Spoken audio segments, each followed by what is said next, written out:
Hello everyone. Today we are going to learn about one of the most important user defined data types in C programming languages. So that is called as a structures. Until now we just know about the variables and an array. A variable stores a single value while an array stores a multiple values of the same data type. However, in real world applications, we often need to store different types of information about a single entity. For example, if we want to store the details of a student, we need to store a student's name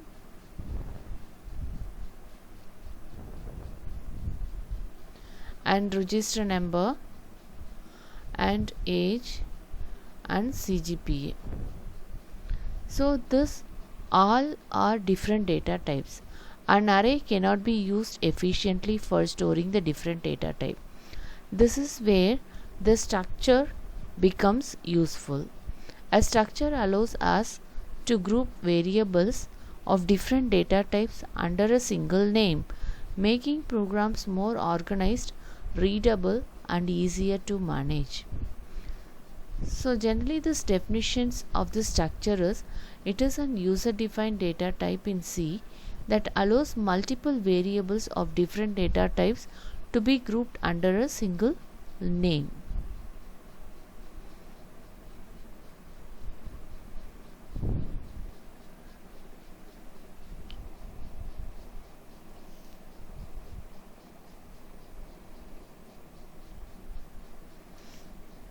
In C, a structure is defined using a struct keyword. So here this is a struct keyword which could be used for storing the different data types in a single roof. So this syntax includes the structure name followed by the members enclosed within curly braces.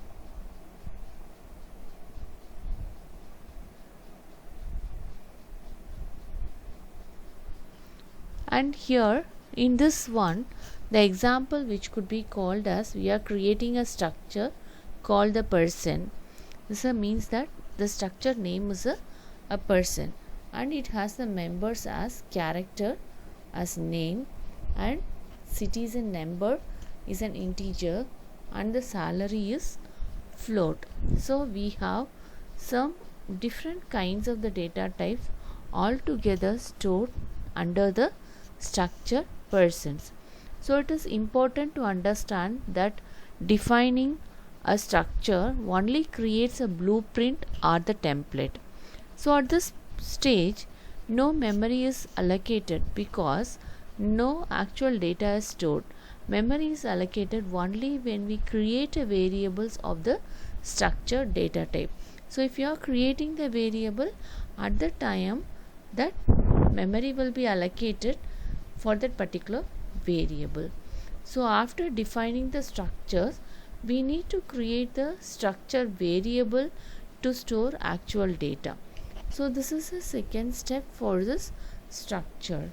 So when a structure type is declared, no storage or the memory is allocated. So we have to create a variables for storing the details. So here we can declare these variables either separately after a structure definitions or immediately after closing the braces of the structure. So there are two ways of defining the structure variable. For example, we can create variables such as %1 and %2. %2 and %1 and P of 20 means it has to storing a 20 persons in a single array to store records for multiple persons. So this approach is commonly used in applications like students management system, employee database, and the library management software. Once the structure variable is created, we need a way to access and modify their members. So this C is done using this dot operator, two operators. One is for dot operator and second one is for arrow operator. So this dot operator is also called the member access operator. So for example, if we have a structure variable named as person, and we can assign a values using the statements like person 1 dot salary is equals to some 50,000. This is how you are supposed to using this access member operator. So this display the value you can use for this printf statement. Whenever we use a normal structure variable, the dot operator is. There is another operator which is called as an arrow operator.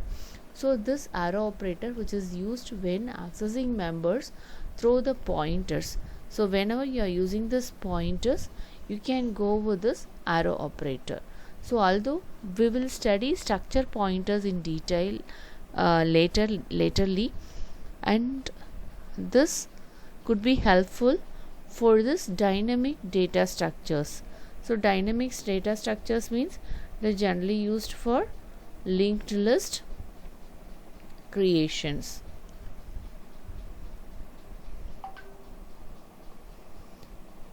This is an example for this structure. So it is #include studio.h. So here you are creating the structure called as a student. So the student is a structure name for this student structures. So it has different data types. One is character and other one is a age. So character name is an character, and int it is an represented by age.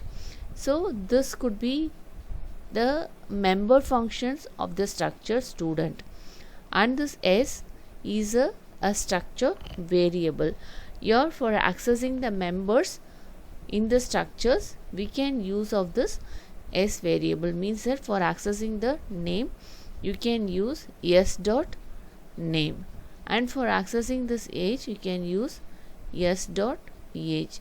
So for accessing the members in the structures, you can go with this structure variable s with a combination of this dot operator. And in the main functions, you are entering the values during this runtime, as you know this point, and where in this printing the values, this is how you are supposed to accessing the members in the functions. So if you are running this particular code, you will be getting this enter name. So you are giving this name and age, and it will display this s name and s age. So why it is coming to the next line means I am giving this /n, as you know this concepts. So the next video will see about the nested structures and self-referential structures. I hope you can understand these topics as the structures. Thank you.